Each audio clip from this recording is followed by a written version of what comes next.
धमकी तो मेरे को कोई नहीं दे सकता, कोई नहीं देती वो सब छोड़ दो, वो बात मैं नहीं कर सकता। धमकी से तो मैं डरने वाला नहीं, और ना उनका, उन्होंने भी तो शिवसेना के लोग बहुत तोड़े ना। सबका टाइम रहता है। ये हमारे जो आज बहुजन में अच्छे पद पे, उसमें कई लोग शिवसेना के पदाधिकारी थे, तो उसमें क्या होता है, राजनीति में होते रहता है।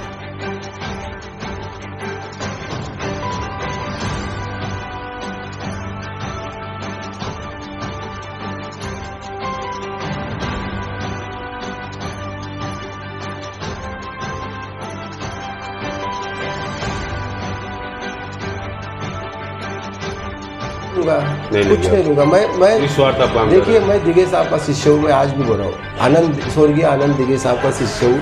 दिघे साहब के हाथ के नीचे मैंने काम किया है, और दिघे साहब अगर इलेक्शन नहीं लड़े, हमारे गुरु कभी इलेक्शन नहीं लड़े, तो चेला कैसा लड़ सकता है? ये हमारी सोच है, और हम यही काम, कुछ नहीं। मैं तो छोड़ दो, मेरे घर का कोई आदमी इलेक्शन नहीं लड़ेगा। लोकसभा चुनाव खत्म हुआ और विधानसभा चुनाव में सभी राजनीतिक पार्टी लग चुकी हैं। पार्टी में पदाधिकारियों को तोड़ के अपने पार्टी में लाना, राजनीति करना, वोट बैंकों की गिनती करना और वोटों को बढ़ाने की संख्या भी शुरू हो गई है।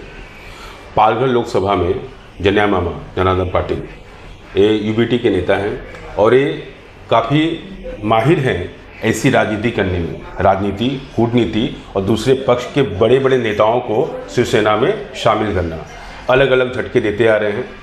बीते दिन ही इन्होंने एक बड़ा झटका दिया बहुजन विकास अघाड़ी को।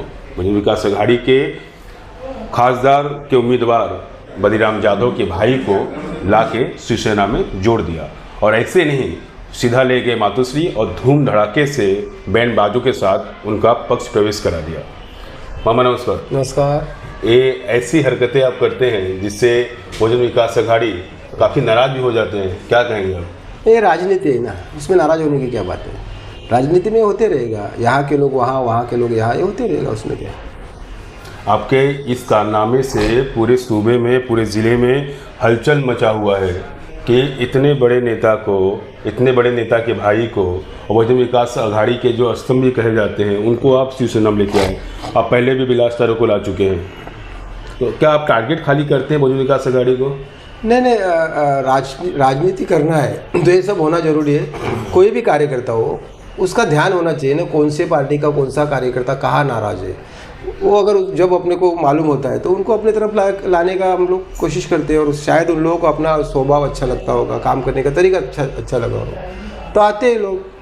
उनके भी कार्यकर्ता है, उनके भी कोई बड़े बड़े लोग हैं, उनको हितेंद्र जी ठाकुर ने उनके भी लोग छोड़े, ऐसी बात नहीं। लेकिन उनका काम करने का तरीका, अपना काम करने का तरीका अलग है, तो लोगों को लगता है कि चलो मामा का स्वभाव अच्छा है, मामा के साथ में जुड़ेंगे तो। और मैं कभी भी, कोई भी बुलाता है तो रात को 2 बजे बुलाया, 3 बजे बुलाया, तो मैं जाता हूँ उनके साथ में, काम करके देता हूँ उनका। पूरा पालघर जिले में आप ग्रामीण भाग में जाएंगे, आदिवासी पाड़े में जाएंगे, तो देखो मेरा काम करने का तरीका कैसा है। देखिए, पूरी प्लानिंग जो पूरा हुआ, ये अभी से शुरुआत तो नहीं हुआ रहेगा। नहीं, कई दिनों की आपकी प्लानिंग रहेगी, आपने कई मीटिंग किया रहेगा, कई चर्चे हुए रहेंगे। नहीं, देखिए इनका विस्तार बताइए ना, शुरू से कैसे हुआ, आपको कैसे मालूम पड़ा? फिर देखिए मैं बताता हूँ, उन्होंने बहुत जगह ट्राई किया पार्टी में, और भी कई लोग गए थे, शायद उनको मेरे बारे में इतना नॉलेज नहीं रहा होगा, तो कई लोगों ने बताया कि ये काम जना मामा ही कर सकता है।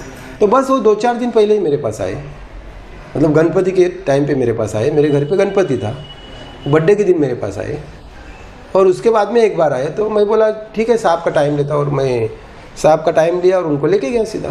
तो सिर पे बैठा है, साहब से बात किया कि ये ऐसे ऐसे है, आ रहे हैं अपने पास, तो साहब बोला अच्छी बात है, और दूसरे दिन उसका प्रवेश दे दिया। तो मातोश्री पे क्या चर्चा हुई? नहीं, काम करने का है ना, अभी इलेक्शन आ रहा है, महाराष्ट्र के लोग, सब समाज के लोग आज उद्धव साहब के नेतृत्व को मान रहे हैं। उसका कारण आपने कल देखा होगा, जो इलेक्शन हुआ उसमें पूरा की पूरा सीट लाया उद्धव साहब के जो सुपुत्र है आदित्य साहब ने। तो लोगों का उद्धव साहब के प्रति उत्साह बढ़ रहा है, और लोग शिवसेना को जुड़ रहे हैं। अभी तो ये शुरुआत है, आगे में और देखो क्या क्या होता है। एक सर्वे के हिसाब से इस बार महाविकास अघाड़ी की सीटें शायद ज़्यादा आने वाली हैं। तो महाराष्ट्र में तो सरकार तो महाविकास आघाड़ी का ही बनेगा। हम चाहेंगे कि मुख्यमंत्री उद्धव साहब वापस बने, और हमारा ये कोशिश रहेगा हमेशा।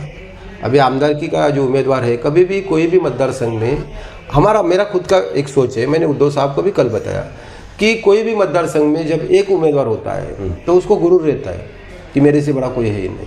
तो हमेशा कंपटीशन में 3-4 लोग होना चाहिए, तो फिर लोग बराबर काम करते हैं पार्टी का।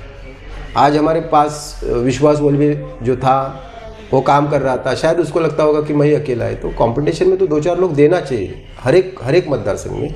तो फिर जिसको भी उम्मीदवारी मांगता है वो काम करता है, फास्ट काम करता है। और अगर ये हम लोग करेंगे नहीं तो वो सुस्त बैठ जाएगा, तो ये तो होना चाहिए पार्टी में।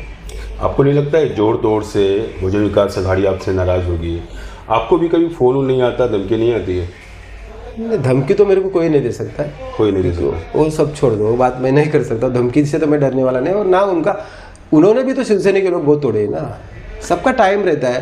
ये हमारे जो आज बहुजन में अच्छे पद पे, उसमें कई लोग शिवसेना के पदाधिकारी थे, तो उसमें क्या होता है, राजनीति में होते रहता है वो।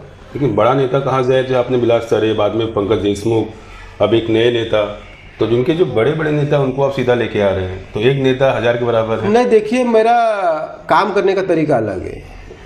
मैं आपको बताता हूँ ना कि रविंद्र चौहान मेरे बहुत अच्छे दोस्त है, लेकिन वो फन में आए। जब पार्टी का बात होता है तो मैं कभी मिलने नहीं गए। हमारे 2 जिला प्रमुख गए, उसका बात हमारे जो शिवदूत है उन्होंने उद्धव साहब को जाके बता दिया, और उनको दोनों का जिला प्रमुख पद गया। तो ये सब राजनीति में, सब दोस्ती अलग और राजनीति अलग। जब राजनीति करना है उस टाइम पे दोस्ती को अलग रखो, अपना राजनीति करो। जहाँ दोस्ती करना है वहाँ दोस्ती करो वो टाइम पे, लेकिन इलेक्शन के टाइम पे सब एक करेंगे अपन तो अच्छा नहीं है। तो विधानसभा में क्या होगा? विधानसभा में हमारा बोईसर का आमदार तो हम कोई भी कंडीशन में लाएंगे। आज मैंने जो बहुजन का एक नगर सेवक जो लिया है अपना खटीक, मोहम्मद खटीक, वो हमारा कैलकुलेशन है ना, हम लोग कितने वोट से हारे हैं बोईसर में। आज इनको लाया है, उसके बाद में और लोग हमारे पास आए, तो हमने 8-10 हज़ार तो बढ़ा दिया है। तो उसमें हमारा कोई वसई विरार में भी रहेंगे ना, महाविकास आघाड़ी है। महाविकास आघाड़ी आपने भी कहा बोईसर में तो 100% वहाँ पे चुन के आएंगे। हाँ। तो वसई विरार का क्या हाल है अभी? देखिए वसई विरार में उम्मीदवार कौन है उसके ऊपर है, आया ना समझ में। नालासोपारा से कौन है, विरार से कौन है, अपना वसई से कौन है, वो उम्मीदवार के ऊपर है। अभी विजय पाटिल का नाम आ रहा है, तो देखते हैं ना। विजय पाटिल को भी, मेरा और साहब का 2 दिन पहले बात हुआ, शायद सोमवार को मैं विजय पाटिल को लेके जाने वाला हूँ और उनको बैठाएंगे। बाकी आगे का बात साहब और वो करेंगे। हमें अंदरूनी खबर आ रही कि इस बार ईबीटी जो है, शिवसेना जो है, उद्धव ठाकरे साहब, वो अकेले चुनाव लड़ने वाले हैं, गठबंधन नहीं लड़ेंगे, ऐसा कुछ है क्या? नहीं, साहब के मुँह से तो मैंने कभी सुना नहीं ये बात। चर्चा हो रही है, लोग कुछ भी बोलेंगे, लेकिन हम जो बैठते हैं, हमारा जो चर्चा होता है, तभी ये बात नहीं हुआ। महाविकास आघाड़ी के हिसाब से बात होता है, और हम लोग चाहेंगे महाविकास आघाड़ी में उद्धव साहब मुख्यमंत्री बने। मैं तो, मेरी तो ये सोच है कि समझो जहाँ हारने वाली सीट है वो अपनी तरफ नहीं लेना चाहिए। जहाँ हम लोग हार रहे हैं वो नहीं लेना चाहिए। हो सकता है अगर दो सीट के लिए उद्धव साहब का अगर मुख्यमंत्री पद जाता है तो हम लोग कितने बड़े पछतावे में आएंगे। तो शिवसैनिक को भी उस सब बात को शांति से सोचना चाहिए कि जहाँ हम लोग हार रहे हैं वहाँ का सीट नहीं लेना चाहिए। और आपसे आखिरी सवाल ये था, चलिए मानते हैं कि इस बार ईबीटी अच्छा सीट लाती है और उद्धव साहब मुख्यमंत्री बनते हैं, अगर वो कहेंगे कि जने मामा को कोई मंत्री पद दिया जाए, तो अगर वो कहते हैं, अगर ऐसा होता है तो क्या आप मंत्री पद लेंगे? नहीं, देखिए मैं क्या बोलता हूँ, अगर उनका आदेश होता है तो सुनो मेरा बात। मैंने लोगों को बताया, मेरी जनता को मैंने बताया, मैं, मेरे घर का कोई भी आदमी, मेरा भाई हो या मैं हो, मेरा लड़का हो या भाई का लड़का, हम चारों भी आज है कैपेबल है, खर्चा कर सकते, ऐसी बात नहीं। लेकिन हमने हमारे जनता को बता दिया कि हम निस्वार्थ से काम करेंगे, लोगों का सेवा करेंगे, हम कोई इलेक्शन नहीं लड़ेंगे। ऐसे बहुत कम लोग होते हैं, क्योंकि हमने जो ये फन में जब हमारा मीटिंग था तो सब लोगों ने मेरा नाम लिया कि जना मामा को ये होना चाहिए, उम्मीदवारी दे दो। लेकिन मैंने माइक हाथ में लेके खुद बता दिया कि आपको, मेरे को कोई भी इलेक्शन नहीं लड़ना है। नहीं, चुनाव लड़ने की बात नहीं कर रहा हूँ, अगर आपको मंत्री पद देते हैं तो सीधा नहीं, मैं लूँगा, कुछ नहीं लूँगा। मैं निस्वार्थ आप काम देखिए, मैं दिगे साहब का शिष्य हूँ, मैं आज भी बोल रहा हूँ। स्वर्गीय आनंद दिगे साहब का शिष्य हूँ। दिगे साहब के हाथ के नीचे मैंने काम किया है, और दिगे साहब अगर इलेक्शन नहीं लड़े, हमारे गुरु कभी इलेक्शन नहीं लड़े, तो चेला कैसा लड़ सकता है? ये हमारी सोच है, और हम यही काम, कुछ नहीं। मैं तो छोड़ दो, मेरे घर का कोई आदमी इलेक्शन नहीं लड़ेगा।